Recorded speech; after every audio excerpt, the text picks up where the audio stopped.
Hello guys, വലിയ സന്തോഷമൊന്നുമില്ലാത്തൊരു ദിവസത്തിലൂടെ കേട്ടോ പോയിക്കൊണ്ടിരിക്കുന്നത്. ഒരാളുടെ വയ്യായിക മാറിയുള്ളൂ. അപ്പോൾ അടുത്ത ആൾ നമ്മുടെ നെയിലോട്ടിക്കാണ് കേട്ടോ. അപ്പോൾ വയ്യാത്തതുകൊണ്ട് വയ്യായിക എന്ന് വെച്ചാൽ പനിയും ഭയങ്കര ലൂസ് മോഷനും.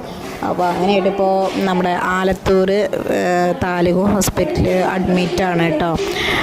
ഇപ്പോൾ കാണുമ്പോൾ അവൾക്ക് വലിയ കുഴപ്പമൊന്നുമില്ലെങ്കിലും തലേ ദിവസം വന്നിട്ട് തീരെ വയ്യായിരുന്നു. നല്ല പോലെ പനിച്ചിട്ടും ലൂസ് മോഷനായിട്ടും തീരെ വയ്യാണ്ടായിട്ടിരിക്കുന്നു കേട്ടോ. അങ്ങനെ ഹോസ്പിറ്റലിൽ വന്നു. പിന്നെ ബ്ലഡിൽ കൗണ്ടൊക്കെ വന്നിട്ട് നല്ലപോലെ കൂടിയിട്ടുണ്ടായിരുന്നു. അപ്പോൾ അഡ്മിറ്റാക്കി.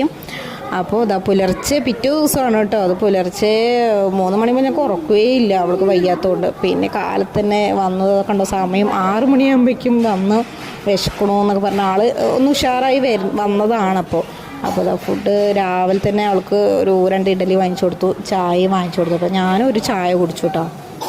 അപ്പോൾ അങ്ങനെ മക്കളിൽ ചെറിയൊരു പ്രശ്നങ്ങളൊക്കെ വരുമ്പോൾ അവരുടെ വയ്യായും കാര്യങ്ങളൊക്കെ നമുക്ക് പ്രോപ്പറായിട്ട് ഡെയിലി വീഡിയോസൊന്നും ഇടാൻ പറ്റാത്തത് കേട്ടോ.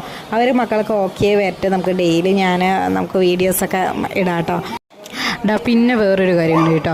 നമുക്ക് എന്തെങ്കിലും ഇങ്ങനെ ഒരു കാര്യങ്ങളൊക്കെ ഒന്ന് ഒറ്റയ്ക്ക് ഹാൻഡിൽ ചെയ്യാൻ വേണ്ടിയിട്ട് എന്തെങ്കിലും ഒരു കാര്യം വന്നാൽ നമുക്ക് ഫസ്റ്റ് ഒരു സ്റ്റാർട്ടിങ് ട്രിപ്പിൾ എന്നെക്കൊണ്ട് പറ്റുമോ, ഒറ്റയ്ക്ക് ഹാൻഡിൽ ചെയ്യാൻ പറ്റുമോ. ഞാൻ അങ്ങനത്തെ ഒരാളാട്ടെ. എന്തൊരു കാര്യം ചെയ്യാൻ തുടങ്ങുമ്പോഴും എന്നെക്കൊണ്ട് പറ്റുമോ എന്ന് ഞാൻ തന്നെ ചിന്തിക്കും. പക്ഷേ ചെയ്തു വന്നാൽ അത് സിമ്പിളായിട്ട് നമ്മളെ കൊണ്ട് പറ്റുന്നുള്ളൊരു കോൺഫിഡൻസ് എനിക്ക് കിട്ടാറുണ്ട്.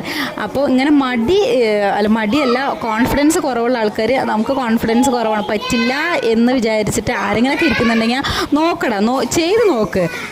അങ്ങനെ നമുക്ക് ഓരോ കാര്യങ്ങളും മുന്നോട്ട് ചെയ്ത് നമുക്ക് സെറ്റാവുള്ളൂ. അപ്പോൾ എന്നെപ്പോലെ ആരെങ്കിലൊക്കെ ഉണ്ടെങ്കിൽ അവർക്കൊരു മോട്ടിവേഷൻ, ചെറിയൊരു ഇൻസ്പിറേഷൻ ആയിക്കോട്ടെ എന്ന് വിചാരിച്ചിട്ട് മാത്രം പറഞ്ഞ കേട്ടോ.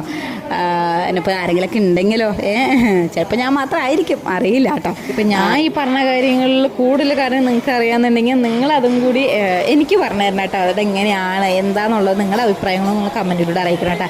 അപ്പോൾ താങ്ക്സ് കേട്ടോ. Okay, by.